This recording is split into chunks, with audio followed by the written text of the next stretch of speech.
ডিপাৰ্টমেণ্টৰ মানুহ আহিছে, তাৰপিছতে এই চাৰ্কল অফিচাৰ কাম বিদ্যুৎ আহিছে। তেওঁলোকক মই কৈছোঁ যে আপোনালোকে বস্তা দিয়ক, আমালোকে মাটি ফিল আপ কৰি দিম। তেওঁলোকে ৰেছপন্স কৰা নাই।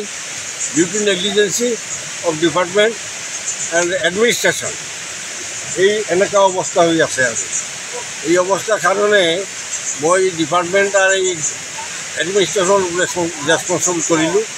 মোৰ MLA আহিছিলে, যোৱাকালি আহিছিলে। MLA ক'লে যে ডিচিৰ লগতে মাত পাতি আছে, কথা পাতি আছে। কি হ'ল মই নাজানো। এতিয়া মানুহৰ কি অৱস্থা হৈ যাব। এই সকলো পানীবিলাক সোমাই আছে, সোমাই গিয়ে তাতে ষ্ট'ৰ হৈ যাব। ষ্ট'ৰ হৈ বিৰাট কিমান গাঁও প্লাবিত হ'ব, বিৰাট ফ্লাড হৈ যাব, বিৰাট ডাঙৰ ফ্লাড হৈ যাব।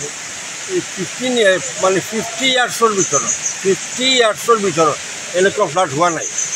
মোৰ এই যেটো চলি আছে 71, কিন্তু 50 ইয়াৰ্ছৰ ভিতৰত এনেকুৱা ফ্লাড মই দেখা নাই।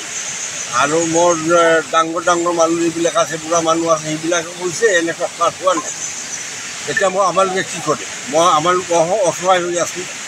এই আৰু এটা কথা মই এইটো ব্ৰিফলি কৈ আছোঁ, যেতিয়া ফ্লাড হৈ থাকে আমালোকৰ ক্ষয় ক্ষতি হৈ থাকে, ডিপাৰ্টমেণ্টে আহি লেখা পঢ়া লৈ যায়। তাৰপিছত কোনো এটা কম্পেনচেশ্যন দিয়া নাই, আজিলৈকে দিয়া নাই। আৰু আকৌ নিদিব বুলি আমালোকে ধৰি আনিছে। এই চৰকাৰ কি কৰি আছে? শুধু টেক্স লৈ আছে আমালোকৰ পৰা, কিন্তু আমালোকৰ টেক্সৰ বিনিময়ত আমালোকৰ সহায় কৰা নাই, কোনো ৰিলিফ দিয়া নাই। সেৱকৰ সময়ত কোনো ৰিলিফ দিয়া নাই, কিন্তু আমালোকৰ আক্ষেপ হয়।